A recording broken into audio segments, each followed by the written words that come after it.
When people hear about Kamasutra, they think about gymnastic positions. But Kamasutra is a Sanskrit text which is more to it.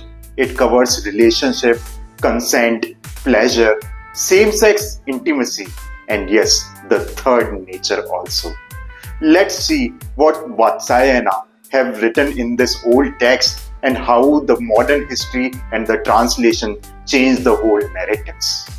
Kama Sutra was written in between 3rd century to 5th century, and it was not written from the scratch, but the writer took the ideas from different aspects of the existing lives. In ancient India, it was believed that there are 4 parts of living a healthy life: dharma, which is righteousness or values; artha, which is livelihood; kama, which includes desires, feelings, pleasure, and love; and moksha, the liberation. The Kama Sutra highlights one of the aspects of these lives, that is kama, desires, love, and pleasure. Kama Sutra is actually not a manual or the temple of poses, but it is actually a handbook of relationships and social life. It includes how people meet and choose their partners, how people communicate and build trust, how people go for mutual consent and mutual respect, the role of intimacy and pleasure, and finally, the day-to-day role of love and marriages. An early translation for Kama Sutra in English came from Sir Richard Burton when it was a Victorian era, and most of the times the Britishers were very conservative talking about the sex. So his translation gave a very erotic feel and how Britishers wanted it to see as a scripture of sexual positions. The modern translation given by Wendy Doniger and Sudhir Kakar in 2002 are more closer to the Sanskrit adaptation of the social life and relationships aspects of Kama Sutra, which gives it a more authentic translation and review rather than the old Victorian era translations. Doctors and anthropologists who have read about or written about Kama Sutra say that it is a highly organized text because it don't directly jumps on the coitus but starts with communication, conversation, attraction, foreplay, and finally the sexual intimacy. It portrays that as much as the pleasure is about being physical, it is also emotional and mental. A very unique idea portrayed in Kama Sutra is that the pleasure is a shared responsibility and a skill, and it is not a guilty secret. When it comes to LGBTQIA plus topics, yes, Kama Sutra defines same-sex intimacy as well as gender diversity. It says that all the sexual and gender diversities are any natural forms of diversity. Kama Sutra describes through various Sanskrit words. Example, Triti Prakriti, which translates to third nature or third identity, is actually written for the transgender identity. The Kama Sutra text also defines it in 2 parts: men who behaves like a woman and women who behaves like a man, which might imply in a modern day sense to a transgender woman and a transgender man. With respect to male acts, it doesn't only give the hints, but it is one of the longest form of text which describes the techniques involved in male to male sexual behaviors. It also describes male to male oral sexual practices, which is written as Aparishtak in the book 2 of Kama Sutra. There is also a mention of women to women love. Not only the techniques of fingering, oral sex, but the use of implements, what we call today as toys, has been described in the Kama Sutra text. In some of the translations, a word known as swarini is also used for women who reject marriage with a man and instead choose to live with a woman for lifetime.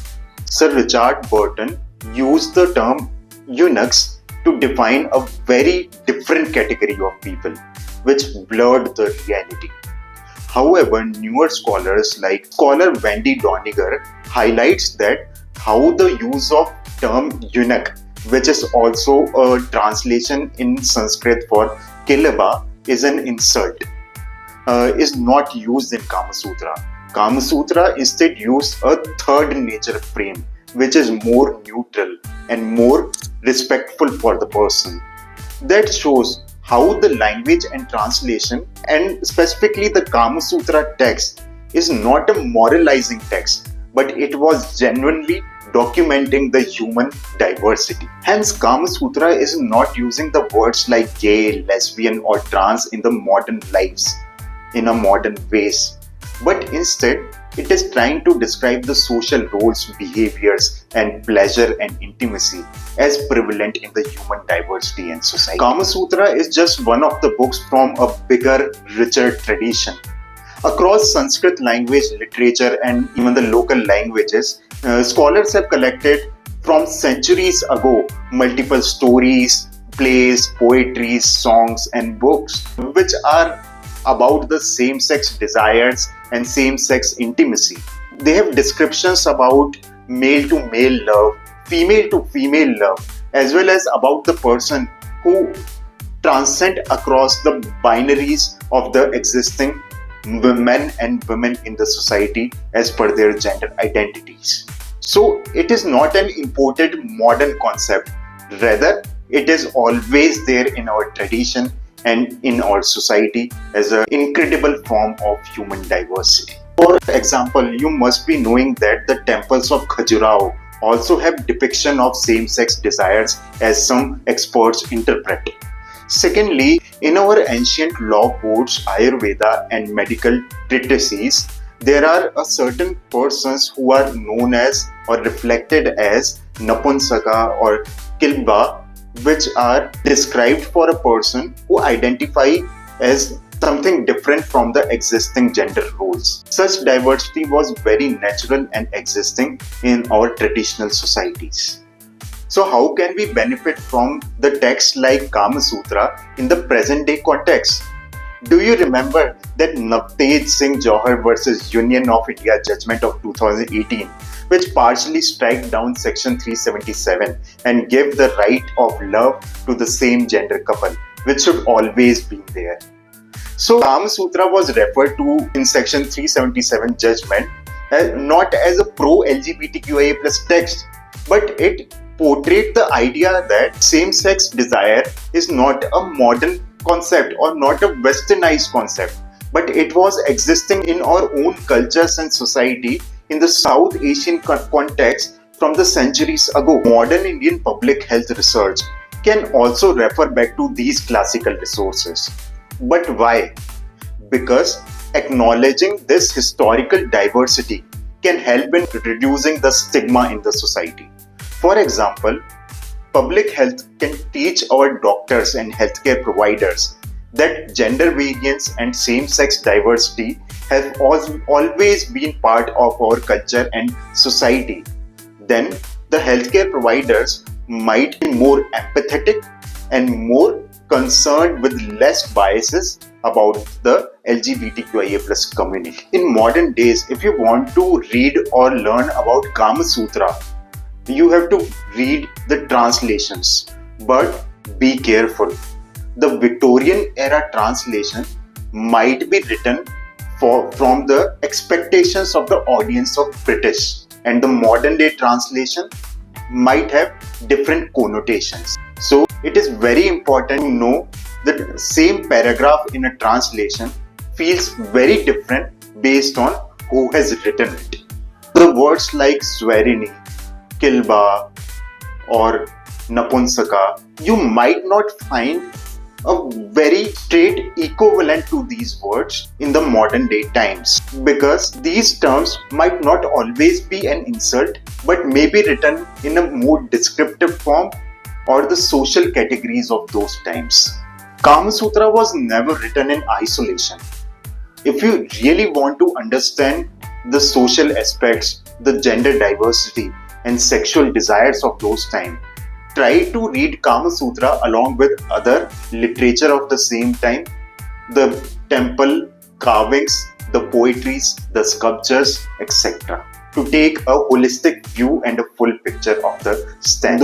Don't try to mesh them with the existing categories of today, like gay, lesbian, or transgender, because such terminologies were not applicable in those centuries. They might be written in the form of different kinds of sexual behaviors, the social roles, or different diversity. Kama Sutra can give us a more historical viewpoint of the existing South Asian cultural and sexual diversity in the historical context. This way, we prevent our history without distorting it. Kama Sutra suddenly don't become LGBTQIA plus friendly because we wanted it to be so.